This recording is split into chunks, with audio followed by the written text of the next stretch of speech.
Hi friends, மாயா சேனலில் இன்றைக்கி ஒரு சூப்பரான எபிசோடு. பத்மா போட்ட மாதிரியே பிளான்னு கரெக்டாக நடக்குது. அது என்ன ஏதுன்னு நம்ம இந்த வீடியோவில் பார்க்கலாம் ஃப்ரெண்ட்ஸ். வீடியோக்குள்ளே போகிறதுக்கு முன்னாடி மறக்காமல் நம்ம சேனலை சப்ஸ்கிரைப் பண்ணிடுங்க, பெல் பட்டனை ஹிட் பண்ணிடுங்க, லைக்கையும் தட்டி விட்டுருங்க. ஒரே சந்தேகமாக இருக்குது மணிக்கு.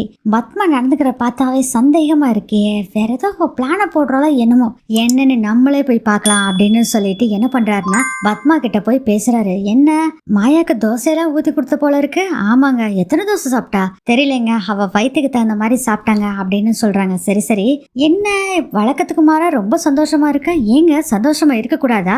இல்ல, மாயாக்கு வேற இவ்வளவு உபசரிப்புலாம் பண்றியே, அதான் கேட்டேன் அப்படின்னு சொல்றாங்க. இங்க பாருங்க, என் பையன் ஆசைப்படுறான், என் மனசுல இருக்கிறதெல்லாம் மாத்திக்கிட்டு நான் அவனுக்கு தகுந்த மாதிரி நடந்துக்கிறேன். இதுல என்னங்க இருக்கு, நான் திருந்திட்டேன் அப்படிங்கிற மாதிரி சொல்றாங்க. இல்ல இல்ல, இதுல எனக்கு நம்பிக்கையே இல்ல. நல்லவன் கெட்டவனா மாறி ஒரு கட்டத்துல தான் செய்யறதெல்லாம் தப்புன்னு நினைச்சு திருந்தலாம். ஆனா கெட்டவன் நல்லவனா திருந்துறதுக்கு நாட்கள் எடுக்கும். இப்படி திடுத்துப்பிடு திருந்துறதுக்கெல்லாம் வாய்ப்பே இல்லை அப்படின்னு சொல்றாரு.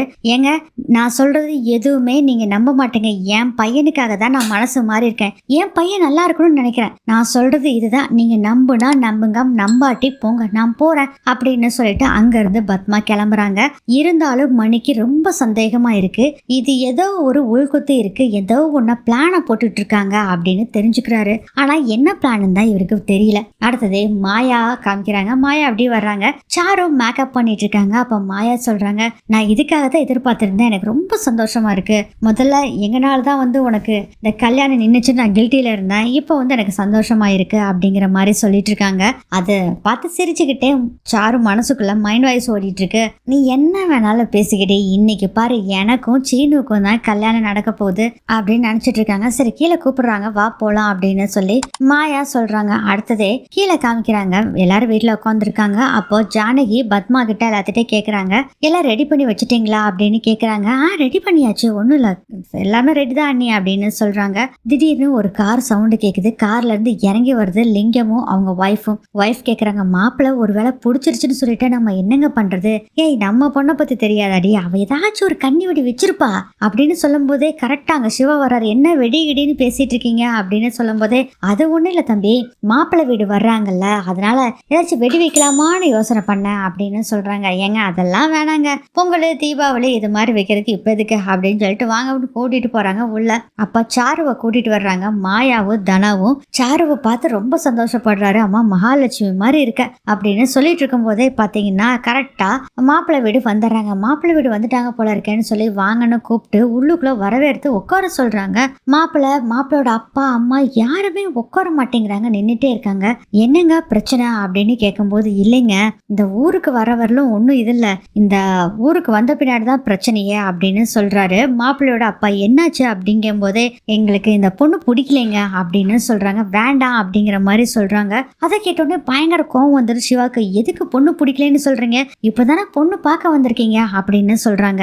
இங்க பாருங்க, ஏற்கனவே இந்த பொண்ணுக்கு நிச்சயம் நடந்திருக்கு கரெக்டா அப்படின்னு. ஆமா அப்படின்னு முழிக்கிறாங்க. இதை ஏன் எங்க கிட்ட சொல்லல அப்படின்னு கேக்குறாங்க. நாங்க தரகர்கிட்ட எல்லாமே டீட்டெயிலா சொல்லியிருந்தோமே, அவங்க உங்ககிட்ட சொல்லியிருப்பாங்கன்னு நினைச்சேன் அப்படின்னு சொல்றாங்க. அவரு சொல்லவே இல்லைங்க, எந்த விஷயமே எங்களுக்கு சொல்ல, ஊருக்குள்ள வந்த பின்னாடிதான் தெரிஞ்சுது அப்படின்னு சொல்லும் போது ரகு சொல்றாரு, ஆமா, என் தங்கச்சி பையன் சீனுவுக்கும் சாருக்கும் தான் நிச்சயம் ஏற்பாடு பண்ணியிருந்தோம், ஆனா அது கூடி வரல அப்படின்னு சொல்றாங்க. அப்ப மாப்பிள்ளை சொல்றாரு, மாப்பிள்ளையும் பொண்ணும் ஜாலியா சுத்திட்டு நல்லா இருந்திருப்பாங்க, அதுக்கப்புறம் இவங்க ரெண்டு பேத்துக்கும் செட் ஆகலன்னு எங்கிட்ட அனுப்பிச்சு விடுறீங்களா அப்படிங்கிற மாதிரி செகண்ட் ஹேண்டுங்கிற மாதிரி பேசுறாரு. அதை கேட்டோடனே பயங்கர கோவம் வந்துடுது சிவாக்கு. சிவா போய் அந்த மாப்பிள்ளைய அடிக்க போறாங்க. ரகு திட்டாரு, பேசாம இருவா அப்படின்னு சொல்லி கூப்பிட்டு, ஏங்க அந்த பொண்ணுலாம் அது மாதிரி இல்லைங்க, கல்யாணம் பண்ணலாம்னு நினைச்சோம், ஆனா அது முடியாம போயிடுச்சு அப்படிங்கிற மாதிரி சொல்றாங்க. மாப்பிள்ளை சொல்றாரு, ஊருக்குள்ள நுழைஞ்சோன்னேவே இதே பேச்சாதான் இருந்தது, எனக்கு ரொம்ப டென்ஷனா இருந்தது, நீங்க கொஞ்சம் வெளியே போய் பாத்தீங்கன்னா தானே தெரியும் அப்படின்னு சொல்றாங்க.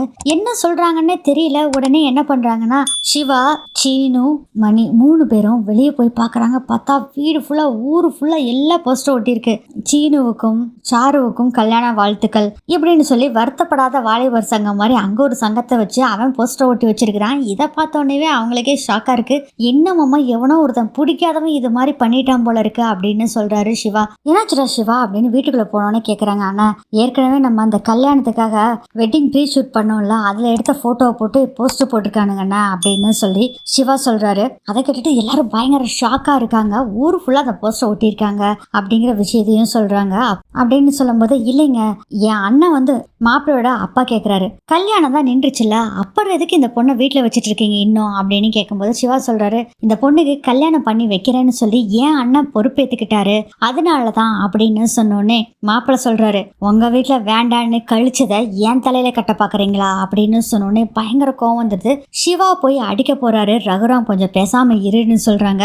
பத்மாக்கு பயங்கர சந்தோஷம். எப்படியோ இந்த நிச்சயம் நிக்கதான் போகுது அப்படின்னு பார்த்துக்கிட்டு இருக்காங்க. அப்போ மாயா சொல்றாங்க, ஏன் பெரியப்பா எந்த தப்புமே பண்ண மாட்டாரு, அவரு எதுவுமே கரெக்டா தான் பண்ணுவாரு அப்படின்னு சொல்றாங்க. மாப்பிளோட அம்மா சொல்லுது, நாங்களும் பணம் காசு உள்ளவங்க தான், அதுக்குன்னு இது மாதிரி பொண்ணெல்லாம் எங்களுக்கு கட்டலாம் வேண்டாம், தேவையும் இல்லை அவசியமும் இல்லை, வாடா போலாம் அப்படின்னு சொல்லிட்டு மாப்பிள்ளையோட அப்பா அம்மா அதுக்கப்புறம் மாப்பிள்ளை எல்லாம் கிளம்பி போயிடுறாங்க. எல்லாரும் ஒரே சோகத்துல இருக்கும்போது கஞ்சடை காமிக்கிறாங்க. சாரு, உன்னோட பெர்ஃபார்மன்ஸ் ஆரம்பிப்பா அப்படிங்கிற மாதிரி காமிக்கிறாங்க. உடனே லிங்கம் பாத்தீங்கன்னா ஒரே அழுக, என் பொண்ணோட வாழ்க்கை போயிடுச்சு, இதுக்கு தான் சொன்னேன் வீட்டுக்கு வா வீட்டுக்கு வான்னு, நீ கேட்க மாட்டேன், இந்த வீடு தான் முக்கியம், இவங்களோட சந்தோஷம் தான் முக்கியம்னு சொல்லி இருந்தையே, இப்போ உன் வாழ்க்கையே வேஸ்டா போயிடுச்சு பாரு, நான் என்ன பண்ணுவேன் அப்படின்னு சொல்லி அவரு ஒரு பக்கம் புலம்ப, அவங்க அம்மா ஒரு பக்கம் உன்னோட வாழ்க்கை இப்படியே ஆயிடுச்சேன்னு சொல்லி அவங்க ஒரு பக்கம் புலம்பிட்டு இருக்கிறாங்க. இதெல்லாம் பார்த்துட்டு, வேண்டாமா இனி நீ இங்கே இருக்க வேண்டாம், வா நம்ம வீட்டுக்கே போலாம் அப்படின்னு சொல்லி கூட்டிட்டு போறாரு சாருவை. என்னடா இது, ஒருத்தர் ஒன்றும் சொல்ல மாட்டேங்கிறாங்களே அப்படின்னு மெதுவா போறாங்க. சாருவை கூட்டிட்டு லிங்கம் அப்ப பாத்தீங்கன்னா, பாட்டி நில்லுங்க அப்படின்னு சொல்றாங்க. எல்லாரும் அப்படியே முழிக்கிறாங்க திரு திருன்னு, ஆஹா நம்ம பிளான் ஒர்க் அவுட் ஆயிருச்சு போல இருக்கு அப்படிங்கிற மாதிரி பார்த்துட்டு இருக்காங்க சாரு. அப்ப பாட்டி சொல்றாங்க, ரகு நீ வந்து சீனுவுக்கும் மாயாவுக்கும் கல்யாணம் பண்ணி வைக்கலான்னு சொன்னா, நீ சொன்னது கரெக்டாக தான் இருக்கும்னு நானும் நினச்சேன், ஆனால் அது பெரிய தப்புப்பா. இப்போ ஒரு பொண்ணோட வாழ்க்கை நம்மனால கெட்டு போயிடக்கூடாது, அதனால நான் ஒரு முடிவு எடுத்திருக்கேன், இந்த முடிவை தவிர வேற எந்த ஒரு முடிவுமே இல்லை அப்படின்னு சொல்றாங்க. என்ன முடிவு அப்படின்னு எல்லாரும் பார்த்துட்டு இருக்கும் போதே பார்த்தீங்கன்னா, சாருவுக்கும் சீனுவுக்கும் இப்பவே நம்ம கல்யாணத்தை பண்ணிடலாம் அப்படின்னு சொன்னோன்னே எல்லாரும் பயங்கர ஷாக்ல இருக்காங்க.